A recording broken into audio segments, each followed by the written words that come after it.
피곤한 날입니다. 그럼에도 불구하고 예배의 자리 사모해서 오신 우리 성도님들 주님의 이름으로 환영하고 축복합니다. 감사합니다.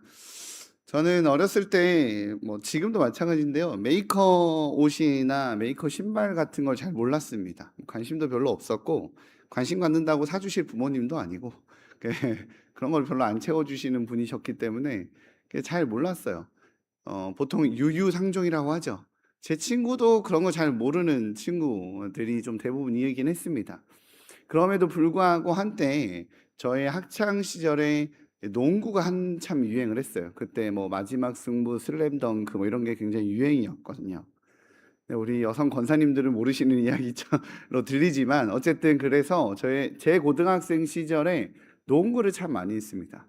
농구를 참 많이 하면서 또 유행을 한 게 메이커 신발. 왜냐하면 농구는 점프를 높이 뛰기 때문에 이게 그냥 운동화 신고 이렇게 하면 무릎이 다칠 수 있거든요. 그래서 농구화를 보통 신고 하는데 역시 농구화하면 나이키, 그죠? 나이키. 당시에 나이키 에어 조단 이런 신발이 유행이었어요. 신발 가격이 한 당시에 10만 원이 넘었던 것 같아요. 한 15만 원, 한 어간됐던 것 같습니다.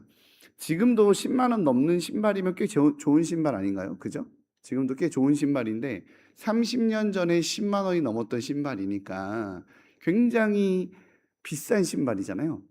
그럼에도 불구하고 굉장히 비싼 신발임에도 불구하고 참 친구들이 꽤 신고 다니더라고요. 농구가 한참 유행이어서 그 나이키 에어조단이라고 하는 신발을 신고 신발 뒤에 이렇게 공기 막 들어가 있고 막 있거든요. 그럼 엄청 멋있고 애들한테서 이렇게 자랑스러워지고 막 이런 신발이었어요. 근데 하루는 제 친구가 이제 그 나이키 신발을 갖고 싶었나 봐요. 부모님한테 얘기를 했는데 부모님이 그 메이커를 잘 모르시니까 무슨 신발을 사다 주셨는데 신발이 나이스예요, 나이스. 나이키가 아니라 나이스. 그 나이스 신발을 사다 주셨어요. 농구화를 사다 주셨으니 걔도 잘 모르고 저도 잘 모르고 그것을 들고 농구화로 쫄랑쫄랑 왔습니다. 농구화를 딱 꺼내서 자신 있게 딱 꺼내는 순간 친구들의 이제 웃음거리가 됐죠. 분명히 부모님이 사 주셔서 기분 좋게 들고 왔지만 친구들은 그걸 보고 "야 나이스가 뭐냐고 나이스가." 짝퉁이라고. 지금 제가 나이스라고 말하는 순간 이렇게 다들 웃으셨던 것처럼 그렇게 아이들이 친구들이 웃었습니다. 분명히 그 신발을 부모님이 사 줘서 기분이 좋았는데 그것을 꺼내서 친구들의 반응을 보고 순간 짝퉁이라는 것을 알게 되고 이것이 웃음거리라는 걸 알게 된 그 친구는 이 신발이 부끄러워졌어요. 그리고 화가 엄청 났습니다. 그리고 집에 돌아가면서 제 옆에서 엄마 욕을 그렇게 했습니다. 네. 사실 저는 부모님한테 나이키든 나이스든 사 달라고 해본 적도 없고 사 주시지 않을 걸 확실히 알고 있기 때문에 저는 저희 집은 무슨 그 운동에 맞는 특성화 같은 거는 꿈을 꿔 본 적이 없어요. 러닝화 이런 거 있잖아요. 그죠? 러닝화, 축구화, 농구할 때 쓰는 농구화 그런 거 없어요. 그냥 운동화. 그죠? 운동화로 다 쓰죠. 운동화 신고 축구하고 운동화 신고 농구하고 운동화 신고 조깅하고 다 그거 하는 거예요. 나는 그렇게 살았기 때문에 투덜대는 그 친구한테 좀 이해가 되지 않았습니다. '사준 게 어딘데.' 이런 생각을 했던 기억이 납니다. 우리는 지난 설교가 기억이 나실까요? 지난 시간 우리는 죄가 어떻게 시작되는지를 좀 깨달았어요. 죄가 하나님에 대한 의심에서 시작된다. 주님이 주신 좋은 것이 아닐 수도 있겠다라고 말하는 그 의심에서 주님이 선악과를 먹지 말라라고 하신 그 이후에 좋으심을 믿지 않고 이거 먹으면 눈이 밝아지고 이거 먹으면 하나님처럼 되니까 못하게 하시는 거 아니야? 라는 의심에서 죄가 시작됐다라는 이야기를 나눴습니다. 그래서 하나님께서 본래 우리 에덴 동산에 계획하셨던 아담과 하와와 하나님이 우리가 되게 하는 그 사랑을 온전히 기쁨을 누려야 되는 그 에덴이 그 의심 때문에 신뢰하지 못함 때문에 관계가 깨어지고 수치와 두려움과 부끄러움의 장소가 되어 버렸어요. 아담과 하와는 이제 더 이상 부끄러움에 하나님을 바라보지 못하고 주님을 두려워하고 주님을 바라보지 못한 채로 나무 뒤에 숨게 됩니다. 그리고 오늘 본문에서 이제 그 죄에 대한 하나님 앞에서 숨게 되고 주님과의 관계가 끊어진 것에 대한 이 결과에 마주하게 되죠. 우리 17절인데요. 같이 한번 17절 읽어보도록 하겠습니다. 시작. 아담에게 이르되 내가 내 아내의 말을 듣고 내가 내게 먹지 말라 한 나무의 열매를 먹었은즉 땅은 너로 말미암아 저주를 받고 너는 평생에 수고하여야 그 소산을 먹으리라. 아멘. 이것이 아담과 하와가 죄를 지어서 하나님께로부터 받게 된 징계의 결과입니다. 오늘 성경은 땅이 아담으로부터 저주를 받게 된다라고 말했습니다. 아담으로부터 저주를 받게 된 땅은 이제 평생 아담이 수고해야 그 소산을 먹게 되는 관계가 되어져 버렸어요. 그럼 좀 생각해 보면 이게 과연 저주인가 싶습니다. 그러지 않나요? 왜냐하면 원래부터 아담은요, 에덴에서 수고하는 사람이었어요.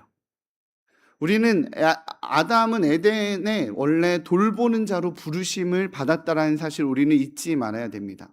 원래부터 아담은 에덴을 가꾸고 에덴을 대상으로 수고하는 사람이었어요. 우리가 창세기의 본문을 보면서 이 창세기의 이 말씀을 보면서 우리가 오해해서는 안 되는 것이 우리가 수고하는 것, 우리가 애쓰고 섬기고 헌신하고 이 수고하는 것이 죄의 결과로 내려지는 징계라고 오해해서는 안 됩니다. 그러면 우리는 노동을 오해하게 돼요. 노동은 죄의 결과로 인해 받게 된 형벌이야 라고 착각하게 됩니다. 다시 말씀드립니다. 아담은 선악과를 먹기 전에도 에덴 동산에서 원래 노동하던 사람이었어요. 원래 에덴을 돌보는 자였어요. 에덴을 다스리고 돌보고 동산지기의 역할을 했습니다. 왜냐하면 하나님이 일을 시켰거든요. 아담이 한 대표적인 일이 뭐죠? 이름 짓는 거. 그랬잖아요. 이름 짓는 거. 모든 동물들과 식물들의 이름을 짓는 일을 했어요. 에덴 동산은 강의 네 줄기의 근원이 될 만큼 큰 동산이에요. 거기에 수많은 식물과 수많은 동물이 있었습니다. 아마 에덴에서 이름 짓는 게 쉽지 않았을 거예요. 이것을 현대 학문으로 보자면 분류학이라고 그래요. 분류학. 그 모든 동물들을 특성에 따라 분류하고 종을 분류하고 개성을 분류해서 구분 짓는 학문의 영역이라고 하더라고요. 아담은 자신이 지은 동식물의 이름을 이전 걸 다 기억하면서 아마 이름을 지었을 겁니다. 저는 엄청난 천재라고 생각해요. 그때 그 당시에는 셀도 없고, 그죠? 이렇게 우리 이렇게 컴퓨터로 이렇게 저장하고 분류할 수도 없고 일일이 기억하면서 그 노동을 해왔을 겁니다. 그리고 식물과 동물을 경작하고 돌보라고 성경은 나와 있어요. 다시 말씀드리지만 분명한 것은요, 아담은 놀고 먹는 사람이 아니었어요. 그가 에덴에서 일하던 사람이었어요. 그는 죄를 짓기 전에도 원래 노동하는 자였는데 오늘 성경은 뭐라고 이야기해요? 너가 땅으로 인해 수고하게 된다. 그래서 우리는 오해하면 안 돼요. 이 수고하는 건 노동이 하나님께서 주신 이 죄의 징계의 결과라고 오해하면 안 됩니다. 그러면 무엇이 달라졌는가? 무엇이 바뀌었는가? 그게 18절입니다. 18절 같이 한번 읽어보도록 하겠습니다. 시작. 내가 먹을 것은 밭의 채소인지. 인간이 죄 지은 후에 눈에 띄게 바뀐 것은 가시덤불과 엉겅퀴, 이렇게 발음이 안 됩니까? 엉겅퀴가 자라는 노동이 되었다라는 거예요. 그러니까 노동이 죄의 결과에 대한 징계가 아니라 가시덤불과 엉겅퀴가 있는 노동이 됐다라는 것이 바로 이 죄의 결과에 대한 징계라는 겁니다. 방해와 거절과 저항이 있는 노동이 시작됐다라는 거예요. 이제 아담이 경험하는 노동은 이전과 다르게 땅이 자기를 저항해요. 자기를 방해해요. 이걸 이겨내며 일하는 그 일로 바뀌었다라는 겁니다. 사랑하는 성도님들, 가정일도 교회 일도 회사 일도 그래요. 일이 즐겁고 재밌을 때가 있어요. 언제 즐겁고 언제 재밌냐면 집안일을 막 하는데 남편이 일어나서 열심히 같이 도와. 애들도 같이 막 커튼 다 빼고 책상 같이 옮기고 막 그거 청소하면서 낄낄대고 서로 웃고 같이 막 만들어가고 이러면 집안일이 즐거울까요? 고통스러울까요? 즐거워요. 교회도 마찬가지입니다. 뭐 좀 무거운 거 나서려고 하는데 젊은 집사님들이 달려와서 아우 제가 도울게요. 막 청년들이 막 같이 막 으쌰으쌰하고 도와줍니다. 권사님들도 뭐 하려고 했더니 막 두세 명이 붙어서 뭔가 으쌰으쌰 막 해요. 그 노동이 즐겁습니까? 괴롭습니까? 즐거워요. 노동은 즐거운 거예요. 함께 일할 수 있다는 건 기쁜 거예요. 우리 예전에 사역 감당할 때 우리 한 60대 50대 권사님들이 뭐 이렇게 말씀드려서 권사님 이거 좀 해주시죠 라고 말씀드리면 목사님 제가 못하는데 어떡하죠 막 이렇게 하시면 옆에 80대 어르신이 시켜줄 때 얘기하시더라고요. 내 나이 먹으면 안 시켜준다고. 네, 그렇게 하더라고요. 근데 반대로 일이 진짜 힘들 때가 있어요. 언제 힘들죠? 그 일을 하려는데 공동체 안에서 엉겅퀴와 가시의 덤불이 있을 때가 있어요. 자꾸 옆에서 한마디씩 해. 왜 그걸 지금 해요? 그죠? 꼭 이렇게 해야 돼요? 이런 거. 그죠? 다른 뭐 좋은 방법 있을 것 같은데. 막 이런 거. 그죠? 그런 의견을 제시하는 게 아니라 반대를 위한 반대. 뭔가 저항이 있는 일을 하게 되면 힘들어져요. 사랑하는 성도님들, 의견 제시와 반대는 달라요. 의견 제시는 정말 의견만 제시하는 거예요. 결정의 뜻은 누구한테 맡겨야 돼요? 공동체의 위임을 받은 리더한테 맡기는 거예요. 나는 의견을 제시하고 결정은 당신이 하세요가 돼야 돼요. 자기 제안과 다르다고 마음이 상하거나 협력하는 에너지가 줄면 그건 의견 제시가 아니에요. 그건 내가 결정한 대로 당신이 하세요라고 되어지는 거니까 그건 반대인 겁니다.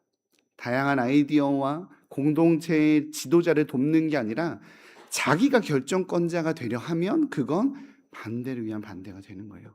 그러면 일이 어떻게 돼요? 힘들어져요. 100배는 힘들어져요. 솔직히 혼자 하는 게 더 마음 편해. 그죠? 일이 힘든 게 아니라 엉겅퀴와 가시덤불의 관계 속에서 일하면 힘들어지는 거예요. 그러니 우리 공동체에서 사명을 감당하시는 우리 부장, 팀장, 목자, 부목자들에게 한 마음으로 협력하시는 우리 귀한 성도님들 되시기를 주님의 이름으로 부탁드립니다. 할렐루야. 네, 사실 저는 개인적으로 엉겅퀴와 가시덤불을 경험해 본 적이 없는 것 같아요. 우리 한국교회에서. 저는 경험이 없을 것 같아서 제 이름은 뺐어요. 네, 목사님 이거 뺐어요. 왜냐하면 저는 경험 안 해봐서. 그러나 우리 우리 부장님들, 팀장님들, 목자님들 뭐 하시려고 하면 잘 협력해 주시기를 주님의 이름으로 부탁드립니다. 그러면 일하는 게 어떻다고요? 즐거워요. 늘 그렇지만 함께 가는 건 어렵지 않아요. 끌고 가는 게 어렵지. 그죠? 우리 오늘 성경은 아담에게 이런 어려움이 생긴 땅이 된다라고 이야기를 하는 거죠. 그리고 또 하나는 더 근원적인 문제가 발생이 돼요. 그게 뭐냐면 관계가 재설정되게 되는 거예요. 아담과 하와 그리고 하나님과의 관계가 재설정되는 모습이 오늘 본문의 바로 모습인 거예요. 오늘 성경이 표현하고자 하는 것은 그렇게 입장이 바뀌게 되었다라고 말하는 거죠.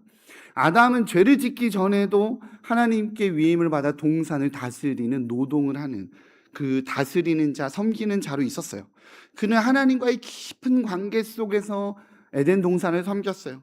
주님의 돌보심과 주님의 공급하심과 주님의 은혜 안에서 자기 역할을 감당해 왔어요. 그런데 하나님과의 관계가 깨어지고 나니까, 의심이 생기고 나니까 이제 주님 앞에 주님의 그 깊은 관계 속에서 주님의 돌보심 안에서 주님의 공급하심 안에서 일하는 게 아니라 살기 위해 하는 노동으로 바뀌게 되는 거예요. 내 힘으로 살기 위해 얻어내는 노동으로 바뀌게 되면서 힘들어지는 겁니다. 관계와 입장이 바뀐 저주가 오늘 말씀에서 말하는 저주예요. 예를 들어 볼게요. 목사님 무슨 말인지 못 알아듣겠어요. 이런 느낌이실 수 있으니까 예를 들어 보겠습니다. 자녀가 집에서 엄마가 부모님이 뭐 일하는데 이것 좀 도와, 이것 좀 해, 상 좀 펴, 청소 좀 해 라고 하면서 부모님이 주님이 일을 시킵니다. 부디 평소에도 먹이시고 입히시고 돌보시고 재워주는 거 다 하지만 엄마 아빠가 요청해서 도와요. 식탁도 피고 청소도 하고 설거지도 막 해요. 그렇게 우리의 삶에 원래 노동이 존재했어요. 이게 원래 하나님과 아담의 관계였어요. 그런데 이러한 관계의 노동은 뭐가 없냐면 걱정이 없어요. 그 일을 잘하고 못함으로 인해서 먹고 살고 자는 이 부분에 대한 고민이 없어요. 그냥 순종하면 돼요. 그냥 부모님 도와주면 되는 거예요. 이런 노동은요, 고통이 없어요. 그런데 똑같이 집안 청소를 하고, 똑같이 빨래를 하고, 똑같이 설거지를 하고 일을 합니다. 그런데 이번에는 자녀가 아니라 주인에게 고용된 가정부라고 한번 생각해 봅시다. 똑같이 집안일로 노동은 그대로 하는 것 같지만 관계가 바뀌면 청소하고 밥하고 빨래하고 땀 흘리며 수고하는 것에 따라서 급여가 나오는 입장으로 바뀌는 거예요. 자녀의 노동이 아니라 생존을 위한 노동이 되어져 버리는 겁니다. 일이 사라진 게 아니라 관계와 입장이 바뀌면서 노동의 내용과 이유가 바뀐 거예요. 오늘 하나님과 아담의 관계가 깨어져 버리는 바람에 그전에는 동산을 다스리지만 주님의 공급과 주님의 다스림 안에서 자녀로서 그냥 에덴을 돌보는 거였어요. 그런데 에덴에서 쫓겨나면서 일해야 되는 건 살기 위한 노동으로 바뀌어요. 죽어라고 땀을 흘려야 생존하게 되는 노동이 되는 거죠. 주님과의 관계가 잘못되어지니까 저주받은 노동이 되어져 버린 겁니다. 그것이 오늘 본문에서 말하는 징계예요. 이거는 하와도 마찬가지입니다. 오늘 16절인데요. 16절 한번 보겠습니다. 시작.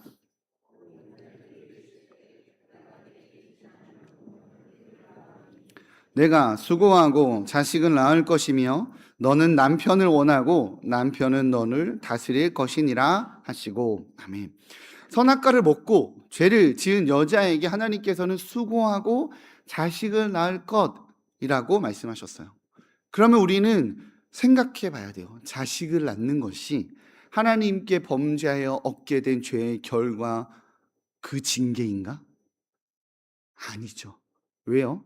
창세기 1장에서는 하나님께서 사람을 창조하시고 뭐라고 하셨죠? 생육하고 번성하라 그랬어요. 하나님께서는 여자가 타락하기 전부터 생육하고 번성하는 것, 자녀를 낳는 역할을 주셨어요. 그것이 복이라고 하셨어요. 이를 통해서 우리가 알 수 있는 것은 자식을 낳는 것은 이 죄를 범한 인간에 대한 하나님의 징계가 아니라는 거예요. 자녀를 잉태하는 것은 하나님의 징계가 아니라 하나님의 선물입니다. 믿으십니까? 믿으십니까? 그렇다면 하나님의 징계는 뭐죠? 그 출생에 고통이 더해진 거예요. 그 출생에 수고가 더해진 거예요. 상황은 바뀌지 않았습니다. 해야 할 일도 바뀌지 않았어요. 감당해야 되는 영역도 바뀌지 않았어요. 바뀐 것은 일상이 아니라 바뀐 것은 고통이 더해진 것이라는 겁니다. 그리고 이 모든 변화는 하나님과의 관계가 끊어짐에서 시작된 결과물이에요. 하나님이 바뀐 게 아니라 하나님과의 관계가 끊어짐으로 인해서 사람이 감당해야 될 영역이 생긴 거죠. 부모님 밑에서 자라던 아들이 집안에서 청소하고 잘 지내고 먹고 자고, 근데 엄마의 잔소리 들어서 아침에 일찍 일어나야 되고 엄마가 이건 하라 그래서 시키는 일을 하는 것과 자기 독립하겠다고 집 밖으로 뛰쳐나가서 하는 노동은 다른 거라는 거죠. 감당해야 될 내용과 범위와 강도와 고통이 바뀐 거예요. 관계가 틀어지면 이 일의 깊이가 바뀌어지는 거죠. 오늘 본문은 그렇게 주님과의 관계에 틀어짐에서 이 모든 것이 시작했다라고 말하고 있는 겁니다. 오늘 본문 9절에서 10절입니다. 같이 읽겠습니다. 시작. 여호와 하나님이 아담을 부르시며 그에게 이르시되 내가 어디 있느냐? 이르시되 내가 동산에서 하나님의 소리를 듣고 내가 벗었으므로 두려워하여 숨었나이다. 아담이, 하와가 하나님의 부름이 두려워졌어요. 하나님의 부르심이 두려워졌어요. 여기에서 모든 것들이 시작된 거예요. 아이들은요, 어렸을 때 엄마가 부르면 마냥 반가워요. 엄마 만나도 반가워요. 교회에서 우리 하온이, 하늘이, 한결이가 아빠를 보면 반가워해요. 아직 어리니까. 네. 집에서 엄마가 부르면 하늘아, 한결아, 하온아 부르면 반가워합니다. 근데 우리는 알죠. 이 아이들이 중3이 되고 고1이 되고 학교 시험 기간이 지나고 성적표가 나올 때쯤 엄마가 하늘아 부르면 이제 엄마의 부름이 두려움이 되죠. 그죠? 엄마의 부름이 공포가 돼요. 음. 나의 시험 성적표를 갖고 가는 순간 이제 몽둥이 찜질과 잔소리와 혼남이 다가올 거라는 이 공포, 엄마의 부름이 두려움이 돼요. 본래 아담과 하와에게 우리 주님의 부름은요, 늘 따뜻했어요. 우리 주님께서 아담과 하와를 부를 때 어떠셨겠습니까? 그 에덴 동산을 창설하시고 그 하늘과 땅과 별과 그 모든 것들을 만드실 때 그 안에 살게 될 아담과 하와를 기대하며 우리 주님이 그걸 만드셨으니, 아담과 하와를 창조하시고 아담과 하와를 부를 때마다 무슨 얘기를 하셨겠어요? 이것도 널 위해 지었단다. 아담아, 이것도 널 위해 지었단다. 저 산 멋있지 않니? 내가 너 보라고 지은 거야. 저 하늘의 별들을 봐봐. 내가 너 보라고 지은 거야. 라고 주님의 부르심이 언제나 달콤했고, 주님의 부르심이 또 어떤 신기한 걸 나에게 보여주실까라는 그 부름이 오늘은 두려움과 피함과 수치의 부름이 되어버린 거예요. 죄는요, 관계를 깨어지게 합니다. 관계 안에 담겼었던 그 사랑을 제거시켜요. 못 믿게 만들어요. 하나님의 사랑이 바뀐 게 아니라 깨어진 관계가, 죄가 그 사랑이 나에게 오지 못하게 만드는 거예요. 사랑이 사라지니까 우리 주님이 베푸셨던 모든 은혜가, 모든 부름이, 모든 다가옴이 짐이 되는 거예요. 고통이 되어져 버리는 겁니다. 그것이 죄의 결과이고 죄의 결과로 나타나는 현상이라고 오늘 성경은 하는 거죠. 부모님이 사주신 나이스 운동화를 생각해 보면 그 친구는 수고하고 애쓴 적이 없어요. 그 나이스 운동화를 사기 위해서 자기의 수고의 대가가 아니에요. 그냥 부모님이 아들이 뭘 사달라고 하니까 그걸 그나마 기억해서 사주신 거예요. 그런데 부모님의 사랑을 잊어버리고 자기의 욕심에 집중하고 자기의 수치에 집중하는 순간 부모님의 사랑을 의심하게 되죠. 진짜 싼 걸로 퉁치려고 했던 거 아니야? 부모님의 사랑을 의심하는 거예요. 그렇게 싼 걸로 해먹으려고 하니까 내가 친구들한테 이 수치를 당하지. 즐겁게 내 사랑하는 아들이 그 운동화 신고 친구들과 운동을 즐겁게 하기를 바랬었던 그 부모님을 향해 이 친구는 분노를 쏟아냅니다. 부모님한테 가서 부모님의 선물은 수치로 바뀌었고요. 부모님의 사랑의 표현은 이제 부모님을 향해서 가시돋친 말과 화살로 쏟아낸 거예요. 어떻게 됐을까요? 그날 죽을 만큼 맞았답니다. 맞아도 싸죠.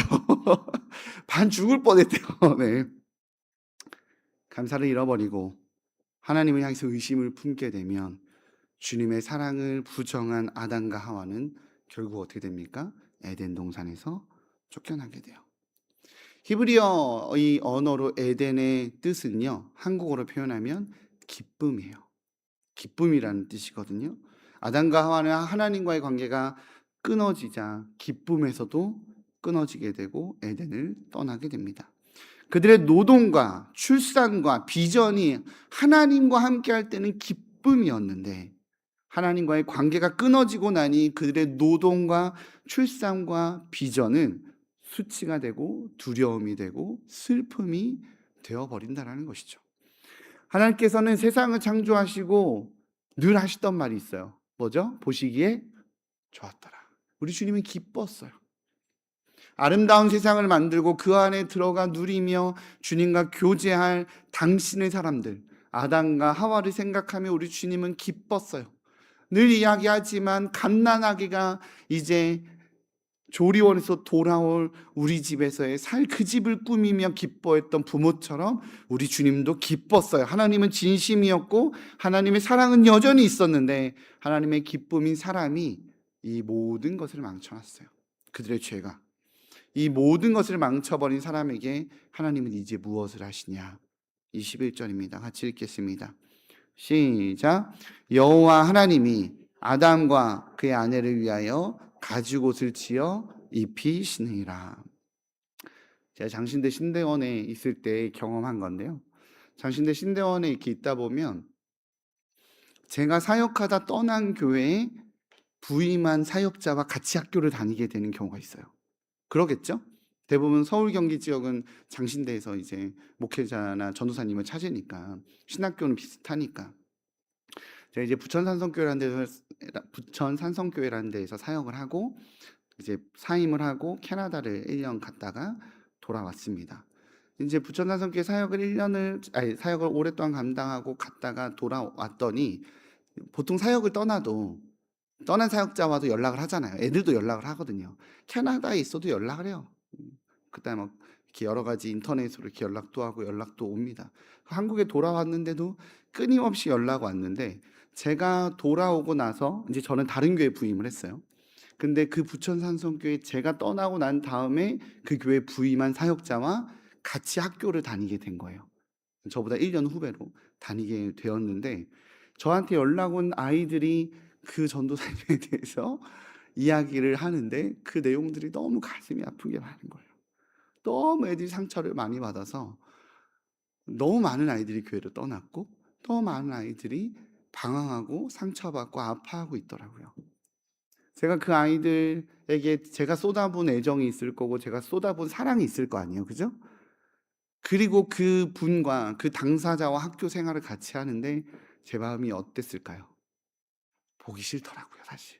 가서 막 따지고 싸우진 않았는데 막 가서 친절하게 이상하게 못하겠는 거예요. 그 공동체를 세우기 위해서 나의 수고와 애씀이 있는데 내가 그것을 주장하지는 못하더라도 지금 현 사역자니까 그리고 아이들한테 그 전도사님을 그래 그 전도사님 못했어라고 막 같이 욕해 줄 수는 없었지만 제가 그분을 보는 게 너무 불편했어요. 저는 우리 주님께서 당신의 수고와 당신의 헌신과 그 뜻으로 잘 세워놓으신 이 에덴 동산이 이 망가지는 것을 보면서 아담과 하와에게 느꼈을 분노와 배신과 실망이 솔직히 조금 이해가 됩니다. 우리 주님의 모든 수고를 그들의 죄의 저주가 망가뜨려 버렸어요. 그러니 저는 주님이 분노하셔서 그들을 징계하신다 할지라도 할 말이 없을 것 같아요. 근데 우리 주님은 어떻게 하십니까?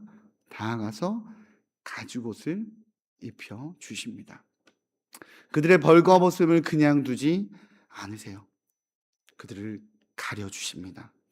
이제 앞으로 대해야 할 이 엉겅퀴와 가시덤불이 자라는 세상 속에서 그들을 보호해 줄 수 있는 가죽옷을 지어 입혀 주시는 겁니다. 아담과 하와를 지키고 보호하기 위해 주님께서 창조하신 그 창조물의 생명을 취하셨어요. 가죽옷을 지어 입히려면 어떤 생물, 그게 소일지 어떤 것일지 모르겠지만 그 생명을 취하시고 아담과 하와에게 입히신 겁니다. 하나님께서 죄로 인해 수치를 당하게 된 죄인을 동물의 희생을 통해 가려주신 거예요. 오늘 가나안 땅을 향해 가고 있는 이 창세기를 읽는 이스라엘 백성들은 출애굽기의 말씀과 레위기의 말씀을 통해서 제사 제도를 배우고 그것들을 교육시키고 그것들을 통해서 나를 바라봐라고 하셨었던 이 하나님께 교육받은 이스라엘 백성들은 오늘 본문을 보면서 왜 하나님이 동물 제사를 주셨는지를 이해하게 되는 장면이 오늘의 장면입니다. 이제 아담은 자신의 가죽을 보며 자신의 가죽옷을 보며 하나님의 돌보심을 기억하게 됩니다. 내가 다 배신했고 내가 다 수치를 당한 거고 내가 하나님을 배신한 건데 그래도 그 가죽옷을 이렇게 지어 입히신 주님의 모습을 기억하게 될 거예요. 또한 말씀을 보는 이 구약 시대의 이스라엘 백성들 역시 자신들의 죄를 대신하여 죽임을 당한 이 동물들을 볼 때 하나님의 돌보심을 또한 확인하게 될 겁니다. 나의 수치를, 나의 죄를 그렇게 깨끗하게 하신, 정결케 하신 주의 마음을 기억하게 된다는 거죠. 사랑하는 성도님들, 노동의 수고가 버겁고 출산의 고통이 괴롭고 하나님의 부르심이 두려움으로 다가올 때 아담이 해야 되는 것은 자신의 연약함이 아니라 자신을 덮고 있는 이 가죽옷을 바라보는 것입니다. 그 가죽옷을 지어 입혀주신 주님의 그 마음을 바라봐야 되는 거예요. 여전히 나를 덮고 계시는 하나님의 은혜, 그럼에도 불구하고 나를 덮고 있는 하나님의 마음을 바라봐야 하는 겁니다. 사랑하는 성도님들, 우리 삶 역시 마찬가지예요. 우리 삶이 버겁습니다.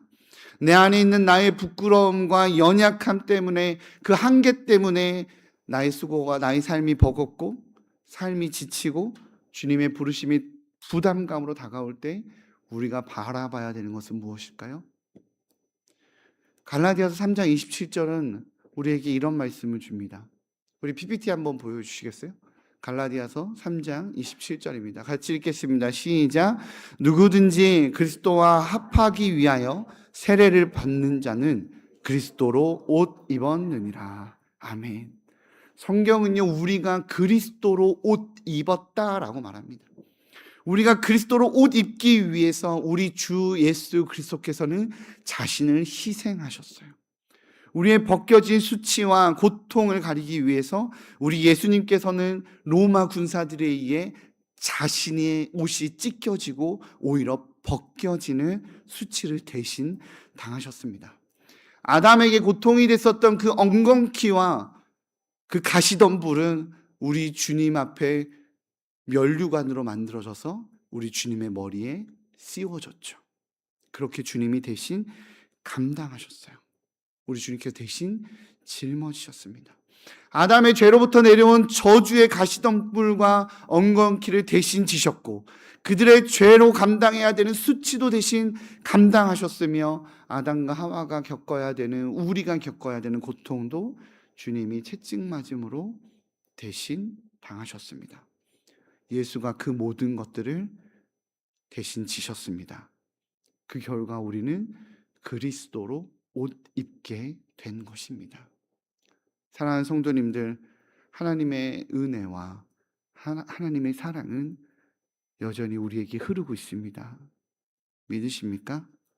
여전히 나의 마음이 무너지고 내 삶의 많은 부분들이 허무하게 느껴지고 내 삶에 엉겅퀴와 가시덤불이 있어서 잘해보려고 하더라도 매일매일 무너지는 나의 일상이 있다 할지라도, 그래서 남에게 말하기 부끄럽고 수치스러울 만큼의 내 삶의 여정과 힘겨움이 있다 할지라도 우리가 맨몸이 아니고 우리의 몸을 감싸고 있는 가죽옷이 있습니다. 그리스도께서 친히 십자가를 지시고 입혀주신 가죽옷이 있습니다. 사랑하는 성도님들, 그 가죽옷을 바라보시기를 주님의 이름으로 축복합니다. 그리고 그 가죽옷을 입히기 위해서 우리 주 예수 그리스도께서 무엇을 감당하셨는지를 기억하시기 바랍니다. 그래서 우리의 삶의 모든 자리, 심지어 나의 수치의 자리이고 나의 후회의 자리이고 모든 것들을 내려놓고 싶은 내 삶은 왜 이런지 모르겠다고, 남들은 잘 지내는 것 같은데 내 삶은 왜 그런지 모르겠다라고 하는 그 절망의 자리여도 그 자리에 우리 하나님의 은혜를 발견하시기를 주님의 이름으로 축복합니다. 그 자리에 계시는 우리 하나님의 눈물을 찾으시기를 주님의 이름으로 부탁드립니다. 그 하늘 소망이 우리 한국교 성도님들의 삶을 붙들기에 모든 상황 속에서 승리하시기를 주님의 이름으로 간절히 축복합니다.